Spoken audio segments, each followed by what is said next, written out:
Assalamualaikum warahmatullahi wabarakatuh. Selamat datang di Medialog, tempat di mana kita mengupas kisah-kisah rumah tangga yang penuh warna.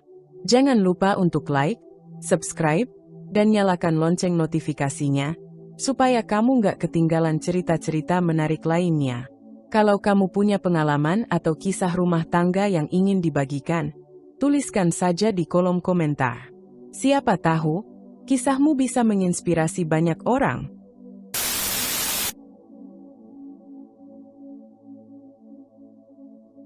Alia dan Reza menjalani kehidupan yang terlihat sempurna di mata banyak orang. Setelah bertahun-tahun membina rumah tangga, cinta mereka tetap utuh, bahkan semakin kuat. Mereka hidup dalam keharmonisan, saling mendukung dalam suka dan duka, serta membesarkan anak laki-laki mereka yang bernama Arkana dengan penuh kasih sayang. Rumah kecil mereka selalu dipenuhi tawa, canda, dan kehangatan keluarga yang begitu tulus. Reza adalah seorang pria yang bertanggung jawab dan penuh perhatian. Ia bekerja keras untuk mencukupi kebutuhan keluarganya, namun tak pernah lupa untuk meluangkan waktu bagi Alia dan Arkana. Sementara itu, Alia menjalani perannya sebagai istri dan ibu dengan penuh cinta dan ketulusan. Ia merawat rumah, mendidik anak mereka, dan menjadi tempat Reza kembali di akhir hari dengan hati yang tentram.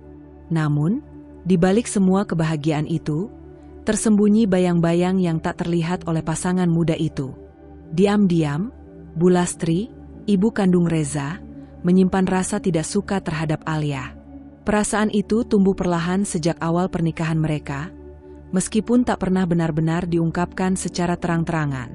Di mata Bu Lastri, Alia adalah sosok yang mencuri perhatian anaknya, mengalihkan kasih sayang Reza dari seorang ibu kepada seorang istri. Lebih dari itu, Bu Lastri merasa bahwa Alia secara perlahan telah menguasai kehidupan Reza, termasuk urusan keuangan. Ia menganggap menantunya itu terlalu banyak campur tangan dalam keputusan-keputusan penting yang dulu selalu melibatkan dirinya. Kekhawatiran akan kehilangan pengaruh atas Reza berubah menjadi kecurigaan dan kecemburuan yang tak kunjung reda. Ia mulai melihat Alia bukan sebagai bagian dari keluarga, melainkan sebagai orang luar yang secara halus merebut tempatnya. Perasaan-perasaan negatif itu dipendam Bu Lastri rapat-rapat. Di depan Reza dan cucunya, ia tetap bersikap ramah dan penuh perhatian, meskipun dalam hatinya menyimpan luka dan kecanggungan yang belum sembuh. Ia tersenyum, namun hatinya menyimpan bara. Ia hadir dalam kebersamaan keluarga, namun pikirannya dipenuhi prasangka. Diam-diam, ia berharap waktu akan membuka mata Reza, agar sang anak menyadari bahwa ada yang tak beres dalam pernikahannya. Kehidupan Alia dan Reza terus berjalan, sementara ketidaksukaan yang terpendam itu mulai membentuk retakan kecil yang nyaris tak terlihat di permukaan. Retakan yang, suatu saat nanti, mungkin akan menjadi awal dari badai yang lebih besar.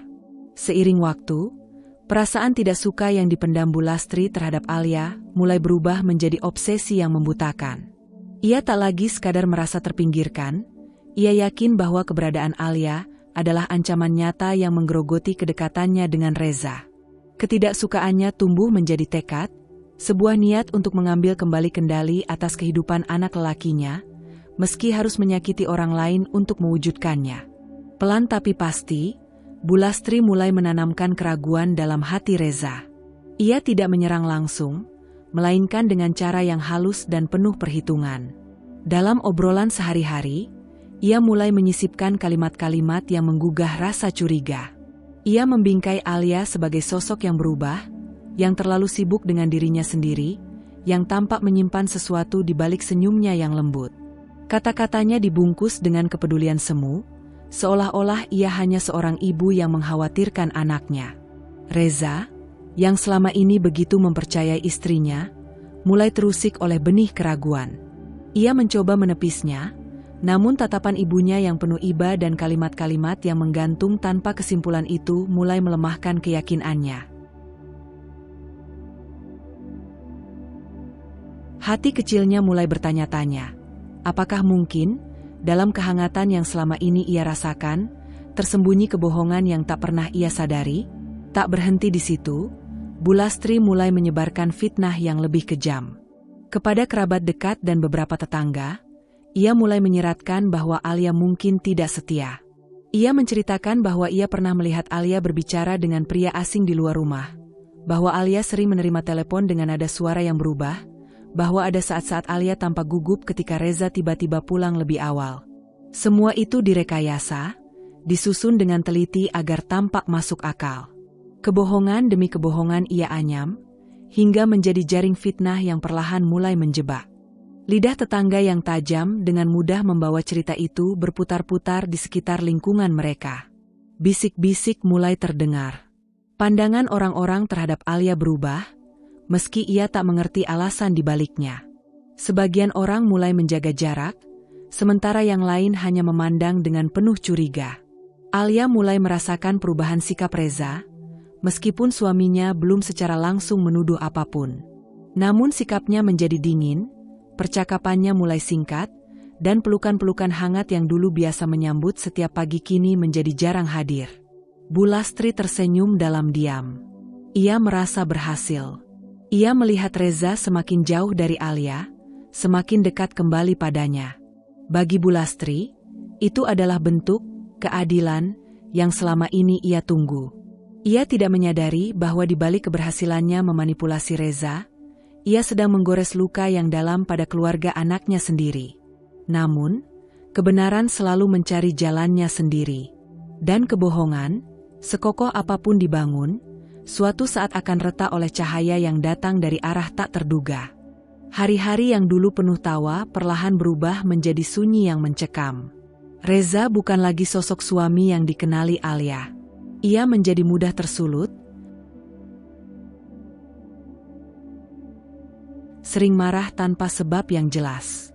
Hal-hal kecil seperti makanan yang kurang hangat, rumah yang sedikit berantakan, atau suara Arkana yang terlalu nyaring bisa memicu amarahnya.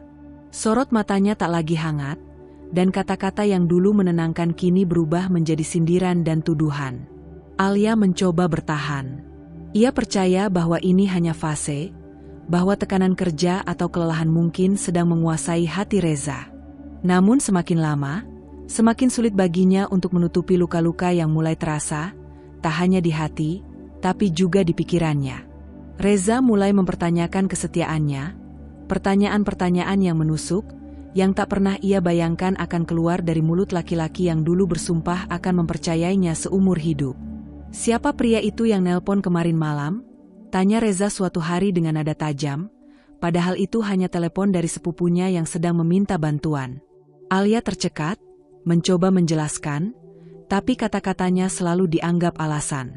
Ia merasa seakan dirinya diadili setiap hari, tanpa diberi ruang untuk membela diri. Hubungan mereka berubah menjadi ladang ranjau. Setiap langkah yang ia ambil, setiap ucapan yang ia keluarkan, bisa saja meledak menjadi pertengkaran yang tak berujung. Yang paling menyakitkan adalah sikap Bulastri yang terus menekan dari belakang. Tiap kali datang berkunjung, ia menyelipkan sindiran tajam yang dibalut dalam senyum penuh kepalsuan. Ia memperlakukan Alia bukan sebagai menantu, tapi sebagai musuh yang harus disingkirkan. Ia berpura-pura peduli terhadap Arkana, namun setiap lukanya terasa seperti penegasan bahwa Alia tidak dibutuhkan dalam keluarga itu. Alia berusaha tersenyum di depan anaknya, menjaga agar Arkana tidak merasakan badai yang mulai menghancurkan rumah kecil mereka. Tapi di balik senyuman itu, hatinya remuk. Setiap malam ia menangis dalam diam, memeluk bantal sambil menahan sesak yang tak bisa ia ceritakan pada siapapun. Ia tidak ingin anaknya tumbuh dalam keluarga yang berantakan, namun ia pun mulai kehilangan dirinya sendiri dalam tekanan yang terus menghimpit dari dua arah, suami dan mertua. Pertengkaran pun tak bisa lagi dihindari. Suatu malam, setelah pulang kerja, Reza kembali memancing konflik karena pakaian kerja yang tidak disetrika rapi.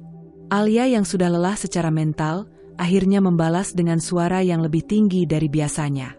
Aku ini manusia, Reza, bukan robot yang bisa kau perintah sesuka hatimu. Reza menatapnya dengan mata yang dingin. Manusia? Kalau memang manusia, kenapa kamu berubah? Kamu bukan Alia yang dulu. Aku bahkan gak yakin kamu masih setia. Kata-kata itu memukul Alia seperti tamparan keras. Nafasnya tercekat. Ingin rasanya ia berteriak, mengungkapkan semua luka dan pengorbanannya selama ini. Tapi yang keluar hanyalah isakan pelan yang tertahan, tangis yang tak ingin didengar Arkana di kamar sebelah. Malam itu, Alia menyadari sesuatu yang menyesakan. Cinta saja tidak cukup untuk menyelamatkan rumah tangga mereka. Terutama jika cinta itu harus bertahan sendirian di tengah ketidakpercayaan dan manipulasi. Namun di hatinya yang rapuh, masih ada sisa harapan. Harapan bahwa Reza akan melihat kebenaran dan menyadari siapa sebenarnya yang sedang menghancurkan keluarganya dari dalam. Hari itu datang lebih cepat dari yang Alia bayangkan. Hari ketika semua yang telah ia pertahankan dengan air mata dan ketabahan runtuh dengan satu keputusan dingin dari Reza. Perceraian. Bukan karena kesalahan fatal, bukan karena Alia tak lagi mencintai, tapi karena Reza yang akhirnya benar-benar meyakini bisikan ibunya, bahwa Alia adalah racun dalam hidupnya. Tuduhan-tuduhan yang dahulu hanya tersirat kini berubah menjadi vonis mutlak. Tanpa tanya, tanpa pembuktian, Reza menyerahkan hatinya sepenuhnya pada narasi Bu Lastri. Lebih baik kita sudahi saja, ucap Reza suatu malam dengan dingin, tanpa emosi, seolah semua tahun yang mereka lewati tak ada artinya. Alia hanya diam. Tidak menangis, tidak memohon. Tangisnya sudah kering. Hatinya lah yang kini beku. Namun ia tahu, jika dia menyerah begitu saja, maka satu-satunya alasan hidupnya, Arkana, akan tumbuh dalam bayang-bayang kebohongan dan pengkhianatan yang diwariskan dari orang tuanya sendiri. Dan ia tidak bisa membiarkan hal itu terjadi. Beberapa hari setelah gugatan cerai resmi diajukan oleh Reza, Alia berdiri di ruang pengadilan keluarga dengan kepala tegak. Di matanya tak ada lagi ketundukan, hanya sisa-sisa luka yang kini berubah menjadi kekuatan. Ia tidak datang untuk membalas dendam, tapi untuk menuntut hak yang sudah terlalu lama ia korbankan demi keluarga yang kini memilih membuangnya. Di hadapan hakim dan kuasa hukum, Alia dengan tegas menyampaikan permintaan yang membuat suasana ruang persidangan mendadak menegang. Aset dan harta yang kami kumpulkan selama ini, rumah, tabungan bersama, investasi, semuanya saya minta agar dialihkan atas nama anak kami, Arkana Revanza. Reza terperanjat. Bu Lastri yang duduk di belakang, langsung berbisik panik pada pengacara mereka. Wajah Reza memerah, rahangnya mengeras, tapi matanya menyiratkan kebingungan. Bukan ini yang ia perkirakan. Ia mengira Alia akan meminta tunjangan, mungkin sepotong bagian dari rumah. Tapi ini, seluruhnya untuk anak mereka, membuatnya sulit berpura-pura bahwa Alia adalah sosok egois seperti yang digambarkan ibunya. Ini bukan soal balas dendam, lanjut Alia, suaranya gemetar namun mantap. Tapi tentang masa depan anak kami. Saya mungkin bukan lagi istri Reza, tapi saya tetap ibu Arkana. Dan sebagai ibu, saya akan mati-matian memastikan hidup anak saya tidak digadaikan oleh keputusan orang dewasa yang hanya mementingkan ego. Suasana ruang persidangan menjadi sunyi. Bahkan hakim sempat terdiam beberapa detik sebelum melanjutkan persidangan. Reza menunduk. Ada getar di dadanya yang tidak bisa ia abaikan. Untuk sesaat, ia merasa ditelanjangi oleh kenyataan bahwa wanita yang selama ini ia curigai, ternyata masih memikirkan anak mereka di saat hatinya sendiri hancur berkeping-keping. Namun sebelum simpati itu tumbuh, bayangan ibunya kembali membayangi pikirannya. Bu Lastri menggenggam tangannya dengan keras di luar ruang sidang, mengingatkannya bahwa Alia hanya sedang memainkan peran agar tampak mulia. Kalau kamu kasih semua itu ke dia, nanti kamu sendiri yang gak punya apa-apa, bisik Bu Lastri penuh tekanan. Namun Reza mulai melihat sesuatu yang berbeda. Pertarungan batin yang dulu dia abaikan kini menganga, antara logika yang dipelintir oleh sang ibu dan nurani yang perlahan mulai mendengarkan jeritan Alia. Malam harinya, Alia duduk sendiri di kamar kecil rumah kontrakan sementara yang ia sewa bersama Arkana. Anak itu sudah tertidur, memeluk boneka beruang yang dulu dibelikan Reza saat ulang tahunnya yang ketiga. Alia memandangi wajah anak itu, lembut dan damai. Dan untuk pertama kalinya setelah berbulan-bulan hidup dalam tekanan, air matanya mengalir. Bukan karena lemah, tapi karena lega. Ia tahu perjalanannya belum selesai. Perceraian mereka belum final, pertempuran hukum belum usai, dan luka di hatinya masih membara. Tapi untuk pertama kalinya, ia merasa bebas. Ia tahu apa yang ia perjuangkan, dan untuk siapa. Dan itu cukup. Karena kali ini, ia tidak berjuang untuk disayangi. Ia berjuang untuk didengar, untuk dihargai. Dan untuk Arkana, satu-satunya alasan ia terus bertahan di tengah badai. Setelah sidang itu, Reza tidak langsung pulang. Ia hanya duduk diam di dalam mobil, tangan menggenggam setir dengan gemetar, sementara matanya menerawang keluar jendela. Wajah Alia terus terbayang di benaknya. Bukan sosok yang menangis dan memohon, tapi perempuan yang berdiri tegar meski hatinya porak-poranda, memperjuangkan masa depan anak mereka tanpa menyisakan ruang untuk ego pribadi. Selama ini, ia dibutakan oleh bayang-bayang yang ditanamkan ibunya. Ia percaya tanpa bertanya, menghukum tanpa menyelidiki. Ia membiarkan prasangka merusak rumah yang mereka bangun dengan cinta dan pengorbanan.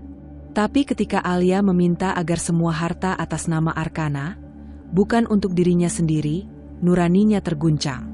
Kalau benar Alia seburuk yang selama ini dikatakan ibunya, mengapa ia tidak menuntut bagiannya? Mengapa ia justru menyerahkan semuanya demi anak mereka? Rasa bersalah mulai tumbuh dalam diam. Ia mulai sadar, mungkin selama ini ia telah menjadi alat bagi ibunya untuk melampiaskan cemburu yang tak sehat. Ia mulai ingat momen-momen saat Alia hanya diam ketika Bu Lastri menyindirnya. Saat Alia tetap menyajikan makanan dengan senyum meski tahu dirinya sudah dianggap sebagai orang asing. Di rumah, Bu Lastri masih terus mencecarnya. Ia bicara tentang pembagian aset, tentang bagaimana mereka bisa menekan Alia agar tidak mendapatkan sepeser pun. Tapi suara sang ibu kini terdengar seperti gemuruh kosong. Reza mulai meragukan segalanya, termasuk siapa sebenarnya yang selama ini ia lindungi. Akhirnya, beberapa hari setelah sidang, Reza mengambil keputusan. Dalam pertemuan dengan pengacaranya, ia menandatangani persetujuan atas permintaan Alia. Semua aset bersama, termasuk rumah, tabungan, dan investasi jangka panjang, secara hukum akan dialihkan atas nama Arkana. Ia bahkan menambahkan satu permintaan pribadi, agar kelak, ketika Arkana dewasa, ia tahu bahwa ayahnya tidak sepenuhnya lepas tangan. Keputusan itu bukan tanpa beban. Ia tahu, dengan menyetujuinya, ia juga sedang mengakui kegagalannya sebagai suami. Tapi ini satu-satunya hal yang bisa ia lakukan untuk menebus luka yang tak bisa disembuhkan dengan kata maaf. Beberapa minggu kemudian, Reza meminta bertemu dengan Alia. Bukan untuk mencabut gugatan, bukan untuk mengubah takdir, tapi untuk menyampaikan satu hal yang sulit diucapkan, rasa bersalah yang terlambat. Pertemuan itu berlangsung di taman kecil dekat sekolah Arkana. Reza datang sendirian, mengenakan kemeja putih yang tampak kusut, wajahnya lebih tirus dari biasanya.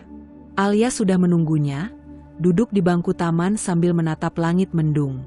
Tak ada pelukan, tak ada senyum, tapi ada keheningan yang dalam, keheningan dua orang yang pernah saling mencintai, lalu saling menyakiti, dan kini berdiri di antara puing-puing yang tak mungkin dibangun kembali. "Aku setuju," kata Reza pelan, menunduk. "Semua untuk Arkana. Kamu benar.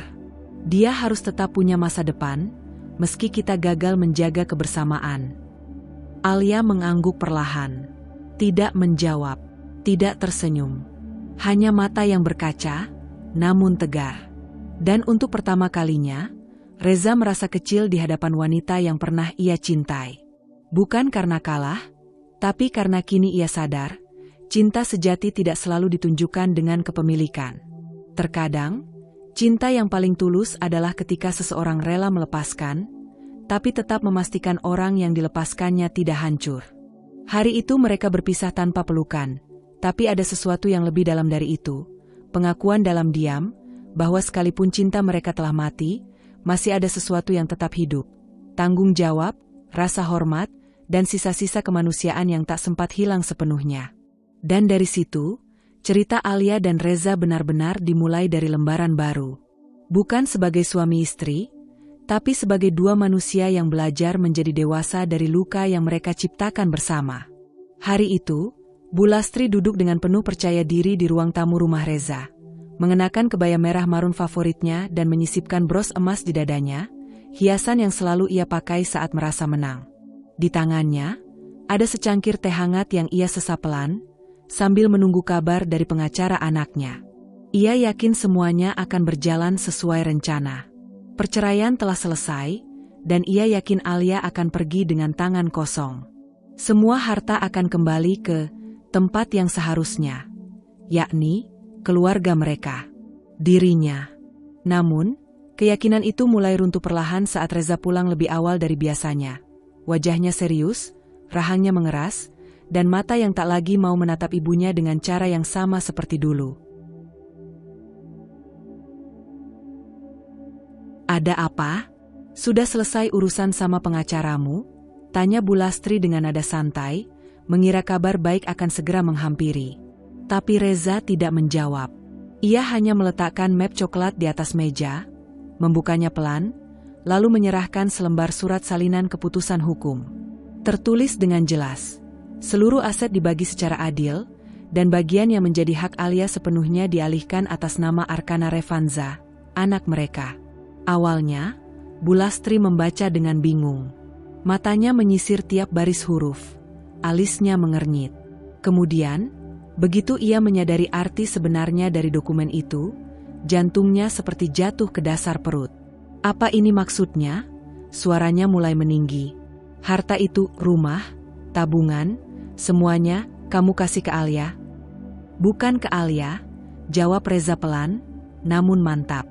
"Untuk Arkana. Atas nama anakku." "Anakmu?" bentak Bu Lastri.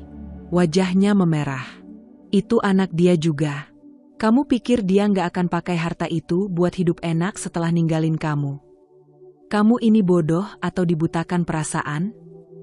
Reza menatap ibunya, lama dan dalam. Tidak lagi seperti anak kecil yang bisa dimarahi dan diarahkan sesuka hati. Kini, tatapannya adalah milik pria dewasa yang telah melihat kesalahan dan mencoba menebusnya. "Alia nggak pernah minta apapun untuk dirinya sendiri," katanya tegas. "Semua itu untuk Arkana. Dan aku tahu, kalau aku yang tinggal diam, aku akan jadi ayah yang lebih buruk daripada suami." Bu Lastri berdiri, matanya membelalak, napasnya tersengal. Panik mulai merambat ke wajahnya.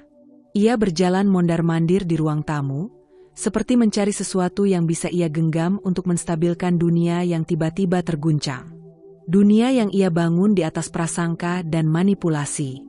Kamu pikir dia akan berhenti sampai di sini? Harta itu milik kamu. Dan milik ibu kamu juga. Aku ikut membesarkan kamu. Kamu gak ingat siapa yang bantu kamu bangun rumah itu? Tapi bukan ibu yang bekerja siang malam.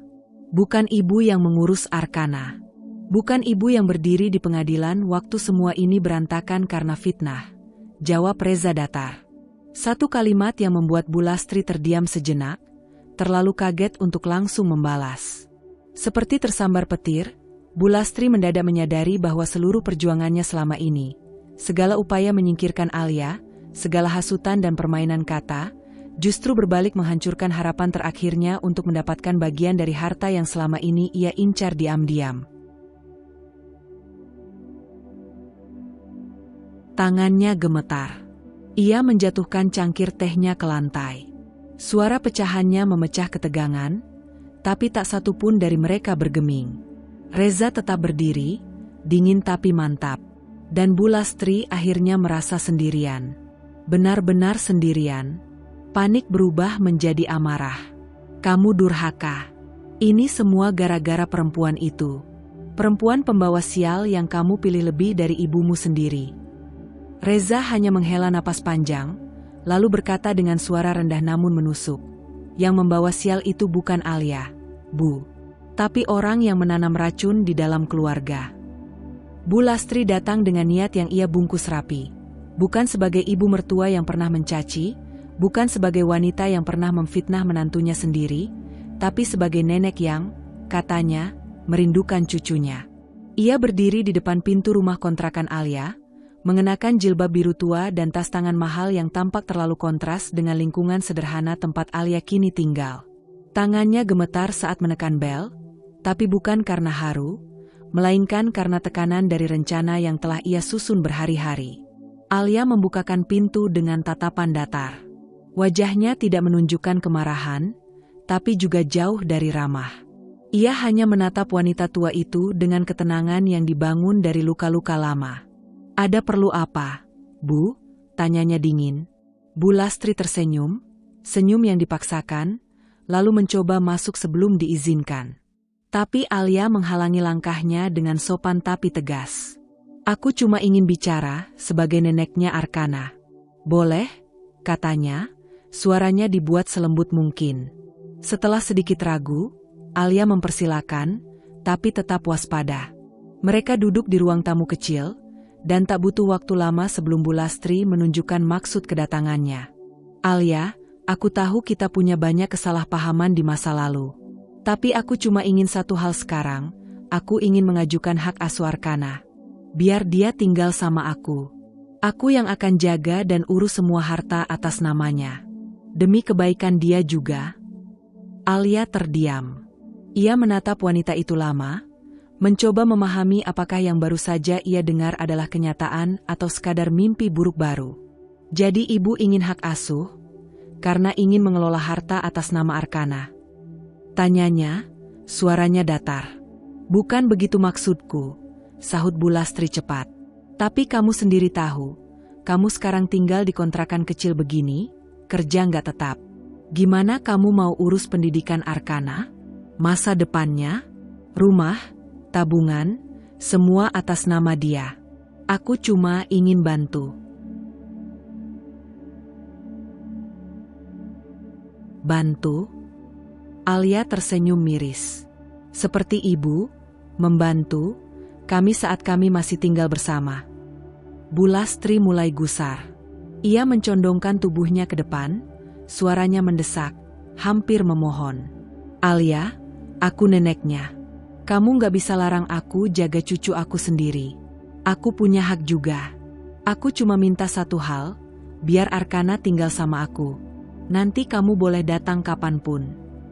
Alia mengangkat tangannya, menyela dengan tenang. "Saya sudah dengar cukup." Ia bangkit dari duduknya, berjalan ke meja di sudut ruangan, dan mengambil satu map biru yang sudah lama ia siapkan. Di dalamnya, tertata rapi bukti-bukti yang selama ini ia kumpulkan diam-diam. Rekaman suara saat Bu Lastri memakinya, pesan teks penuh ancaman, dan foto-foto Alia dan Arkana yang diusir dari rumah Reza tengah malam, hanya membawa satu koper kecil. "Kalau ibu bersikeras mengajukan hak asuh, saya siap bawa ini semua ke pengadilan," katanya tegas, meletakkan map di meja. "Bukti pengusiran, ancaman verbal, manipulasi mental terhadap saya dan anak saya sendiri. Bahkan ada catatan dari psikolog tempat saya konsultasi, yang menjelaskan trauma Arkana setelah dipisahkan paksa dari saya waktu itu." Bu Lastri menegang. Napasnya tercekat. "Bu, saya bukan Alia yang dulu. Saya tidak akan membiarkan Arkana tumbuh dalam lingkungan yang penuh tekanan, apalagi jadi alat untuk mengatur harta yang bahkan bukan milik ibu." Air mata mulai menetes di pipi Bu Lastri, bukan karena penyesalan, tapi karena ketakutan. Ketakutan akan kehilangan kontrol. Ketakutan akan harta yang tak bisa disentuh. Ketakutan akan warisan yang hilang di balik nama seorang cucu yang tak bisa ia manfaatkan. Kalau ibu memang benar-benar sayang sama Arkana, ibu akan biarkan dia tumbuh di tempat yang sehat, bukan di bawah bayang-bayang orang yang pernah menyingkirkan ibunya. Lanjut Alia, suaranya mulai bergetar, tapi tetap tegas. "Saya tidak akan larang ibu bertemu cucu ibu. Tapi hak asuh? Tidak. Tidak sekarang. Tidak pernah." Bu Lastri tidak bisa berkata-kata lagi. Ia hanya menatap map di atas meja, lalu memandang wajah Alia yang kini sudah tak bisa digertak, tak bisa diatur. Alia berdiri dan membuka pintu. "Silakan, Bu. Pintu ini terbuka untuk ibu kalau memang datang sebagai nenek. Tapi tutup rapat kalau datang sebagai serigala yang menyamar." Dengan langkah tertatih, Bulastri berjalan keluar. Dunia yang ia pikir masih bisa ia kendalikan telah berubah sepenuhnya. Ia kalah. Bukan di pengadilan, tapi di hadapan seorang wanita yang dulunya ia remehkan, dan kini berdiri sebagai ibu sejati, pelindung tunggal bagi masa depan cucunya. Ruang sidang itu terasa dingin, meski matahari bersinar terik di luar. Dinding putih polos, meja panjang yang menghadap kursi hakim, dan barisan kursi penonton menjadi saksi bisu pertarungan yang bukan sekadar soal hukum, tapi soal harga diri, luka masa lalu, dan masa depan seorang anak kecil bernama Arkana. Alia duduk di sisi kanan ruang sidang, mengenakan blus sederhana berwarna krem. Wajahnya tegas, tapi ada sedikit kegugupan yang tak bisa disembunyikan. Di sampingnya duduk pengacaranya, sementara tak jauh di belakang, Rina, sahabat yang selalu setia, memberikan tatapan penuh semangat dan dukungan. Di sisi lain, Bulastri tampak berbeda dari biasanya. Tak ada lagi kemewahan berlebihan atau sikap percaya diri. Ia duduk dengan gelisah, tangannya meremas tas tangan kecilnya. Di sebelahnya, pengacaranya berbicara pelan, mencoba membangun narasi bahwa ia adalah sosok nenek penyayang yang hanya ingin merawat cucunya dengan penuh kasih. Namun suasana berubah drastis ketika sidang memasuki tahap pemaparan bukti. Hakim Yulianti, seorang wanita parubaya yang terkenal tegas namun adil, menatap Alia saat pengacaranya menyerahkan berkas berisi rekaman audio dan tangkapan layar pesan-pesan penuh ancaman. "Yang mulia," ucap pengacara Alia, "klien kami bukan hanya mengalami tekanan emosional dari mantan ibu mertuanya, tapi juga bentuk kekerasan verbal dan pengusiran yang membahayakan stabilitas emosional anak mereka, Arkana. Kami memiliki bukti lengkap dan siap memutarnya di hadapan sidang." Ruangan mendadak hening saat suara rekaman diputar.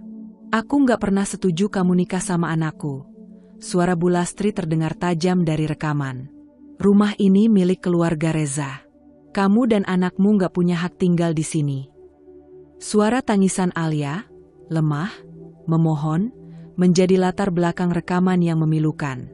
Lalu terputus. Beberapa orang di ruang sidang menunduk, tak kuat mendengarnya. Hakim Yulianti mencatat sesuatu di berkasnya, wajahnya mulai menunjukkan ketegasan yang dingin. Lalu giliran saksi. Rina melangkah ke mimbar dengan langkah mantap. Ia bersumpah, lalu mulai menceritakan semua yang ia lihat selama bertahun-tahun. Bagaimana Alia sering datang ke rumahnya tengah malam dengan mata sembab, membawa Arkana yang ketakutan. Bagaimana Bulastri pernah mengancam akan mengambil Arkana paksa jika Alia tidak tahu diri. "Saya ada saat Alia hampir menyerah," kata Rina sambil menahan air mata. "Tapi dia bertahan demi Arkana. Karena dia tahu, satu-satunya tempat aman bagi anak itu adalah di pelukannya." Ketika giliran Bulastri berbicara, suaranya terdengar lebih kecil dari biasanya. Ia mencoba menyangkal, berkata bahwa semua itu kesalahpahaman, bahwa ia hanya terlalu mencintai cucunya. Tapi saat ditanya Hakim Yulianti apakah ia pernah menyuruh Alia keluar dari rumah pada malam hari, ia terdiam.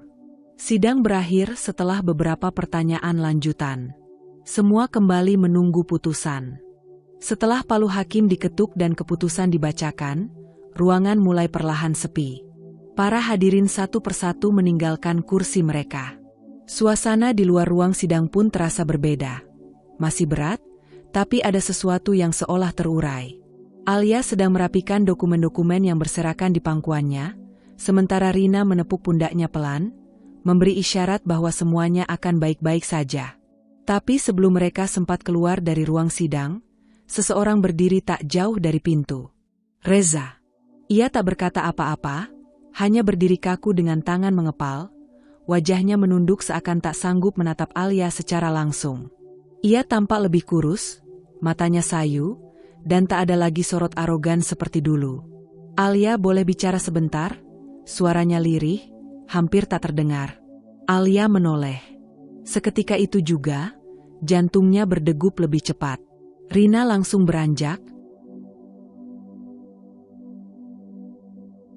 memberi ruang bagi mereka berdua. Beberapa detik berlalu dalam diam, hingga akhirnya Alia mengangguk dan melangkah pelan ke arahnya.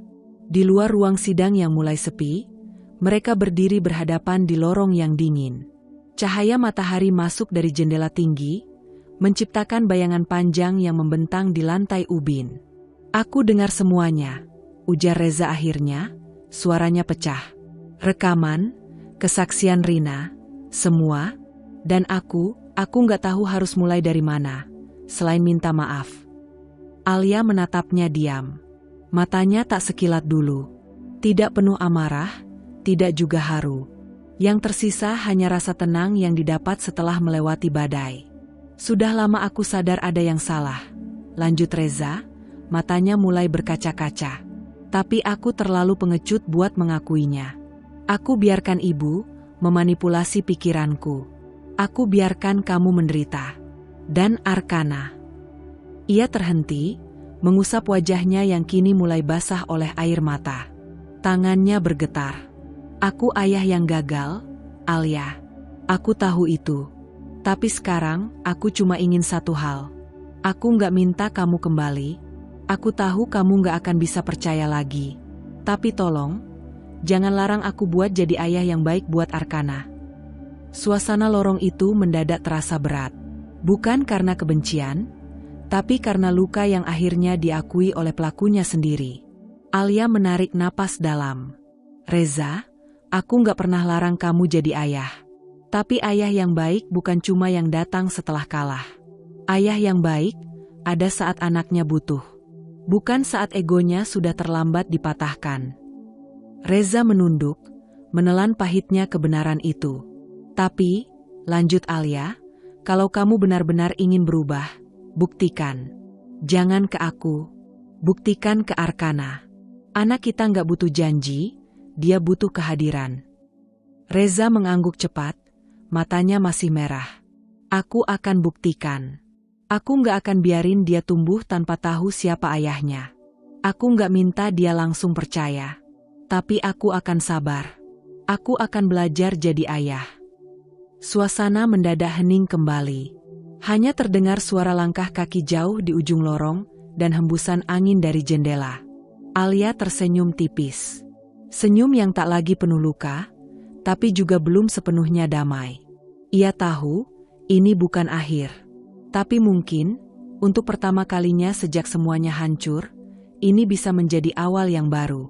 "Sampai jumpa di pertemuan Arkana berikutnya," kata Alia pelan. Reza mengangguk pelan, lalu menoleh ke arah jendela. "Terima kasih, Alia, untuk semuanya. Termasuk keberanianmu yang akhirnya nyadarin aku." Alia tak menjawab. Ia hanya berjalan pergi, melangkah tenang bersama Rina yang menunggu di luar. Tapi kali ini, langkahnya terasa lebih ringan. Di tangannya, bukan hanya ada dokumen pengadilan, tapi juga satu hal yang dulu sempat hilang, harga dirinya sendiri. Dan di lorong itu, Reza berdiri sendiri. Bukan sebagai pria yang kehilangan harta atau istri, tapi sebagai ayah yang baru mulai belajar menjadi lebih baik. Waktu perlahan berjalan. Hari berganti minggu, minggu berubah bulan. Sejak keputusan pengadilan itu, kehidupan Alia dan Arkana mulai menemukan ritmenya sendiri. Tenang, sederhana, tapi penuh makna. Mereka kini tinggal di sebuah rumah kecil di pinggiran kota. Rumah mungil berwarna putih dengan pagar kayu rendah dan taman kecil di depannya. Di sanalah Alia menanam bunga matahari, bunga kesukaan Arkana. Karena bunga ini selalu menghadap cahaya, katanya suatu pagi, sambil membenahi topi kecil Arkana. Alia kini bekerja sebagai guru les privat dari rumah. Ia mengajar anak-anak di lingkungan sekitar, dari membaca sampai matematika dasar. Ia tak pernah punya ambisi besar lagi selain satu hal, memastikan Arkana tumbuh di lingkungan yang sehat, damai, dan penuh cinta. Arkana sendiri tumbuh menjadi anak yang ceria dan cerdas. Matanya berbinar setiap kali membahas dinosaurus atau pesawat luar angkasa, dan setiap malam, ia tidur sambil memeluk boneka kesayangannya, hadiah ulang tahun dari Alia. Tak ada lagi teriakan, tak ada lagi pintu yang dibanting. Tak ada lagi mata penuh penilaian, Tak ada lagi langkah kaki mencekam di lorong rumah seperti dulu ketika masih tinggal bersama Bu Lastri. Alia dan Arkana hidup tanpa bayang-bayang. Sementara itu, di sisi lain kota, Bu Lastri kini tinggal sendiri di rumah besar yang dulu penuh suara, tapi kini hanya berisi gema dan kenangan. Foto-foto Reza kecil masih terpajang di dinding, tapi tak lagi bisa menenangkan hatinya yang resah. Hubungan dengan Reza renggang. Meski Reza sesekali mengunjunginya karena kewajiban anak, namun jarak emosional di antara mereka sudah terlalu dalam. Tidak ada lagi kendali, tidak ada lagi posisi tertinggi yang dulu ia banggakan. Ia menatap jam tua di dinding setiap malam, berharap waktu bisa diputar ulang. Tapi semua sudah terlewat. Ia sudah terlalu banyak mengatur, terlalu banyak menyakiti. Dan saat semuanya pergi, ia baru sadar, kuasa tak bisa menggantikan cinta yang tulus. Sekarang, ia hanya ditemani oleh sepi dan penyesalan yang datang terlambat. Suatu sore, Alia duduk di bangku taman bersama Arkana, yang sibuk mencoret-coret buku gambarnya. Angin sore membelai rambut mereka. Langit keemasan menggantung rendah, seolah memberkati setiap detik yang berlalu. Alia memandang anaknya yang tertawa karena burung pipit hinggap di dekat kakinya. Di wajah kecil itu, ia melihat masa lalu dan masa depan sekaligus. Segala luka, perjuangan, air mata, semuanya terbayar dengan senyum anak itu. Ia menarik napas panjang. Damai. Di dalam hatinya, tidak ada kebencian. Tidak untuk Reza, tidak untuk Bu Lastri. Karena dari semua luka itulah, ia tumbuh menjadi wanita yang lebih kuat, lebih bijak. Alia menatap langit, lalu menunduk menatap Arkana. Senyumnya mengembang. "Apa kamu tahu, Nak?" bisiknya lembut. "Ibu pernah jatuh. Pernah diabaikan. Pernah dianggap tidak berharga. Tapi ibu bangkit, semua demi kamu." Arkana tidak menjawab, terlalu sibuk menggambar. Tapi ia bersandar lebih dekat ke ibunya. Dan itu cukup sebagai jawaban. Di senja itu, cerita Alia ditutup. Tapi hidupnya baru benar-benar dimulai.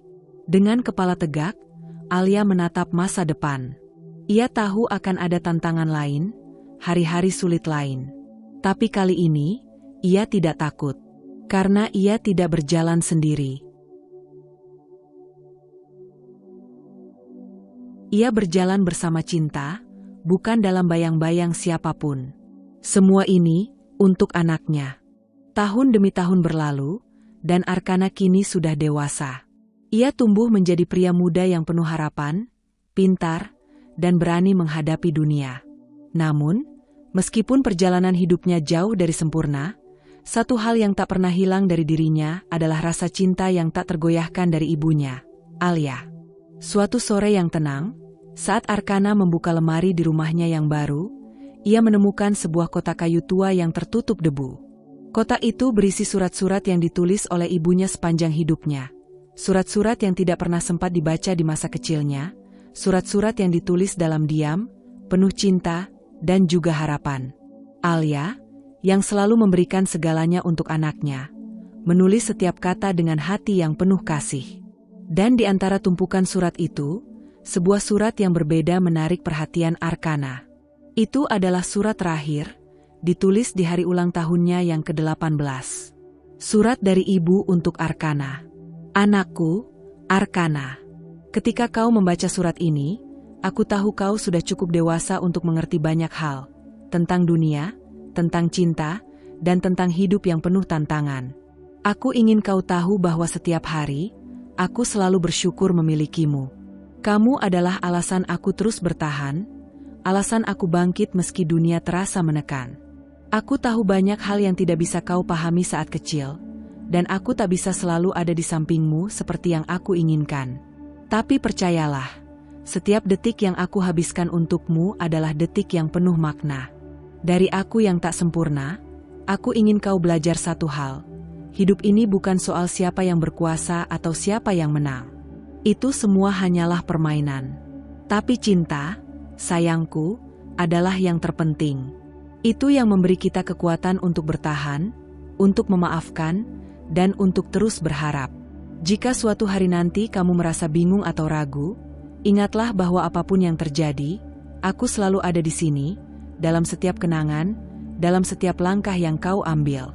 Dan jika dunia ini terasa berat, ingatlah selalu bahwa cinta ibu takkan pernah pudar. Cinta itu akan selalu membimbingmu, kemanapun kamu pergi. Aku percaya pada dirimu, Arkana. Percayalah pada dirimu sendiri. Dengan segala cinta. Ibumu, Alia. Akan ada saat-saat dalam hidup Arkana di mana ia merasa terpuruk, di mana dunia tampak terlalu keras. Namun, dengan membaca surat itu, ia merasa seolah-olah ibunya ada di sampingnya, membimbingnya seperti dahulu. Ia menghela napas panjang, menatap foto lama ibunya di meja samping tempat tidur. Arkana tersenyum tipis, air mata menggenang di pelupuk matanya. Ia tahu, ibu yang penuh pengorbanan itu telah memberinya kekuatan lebih dari yang bisa ia bayangkan. Dengan hati yang lebih tenang, Arkana menyimpan surat itu dengan rapi, sebagai pengingat bahwa, di dunia ini, cinta ibu selalu abadi.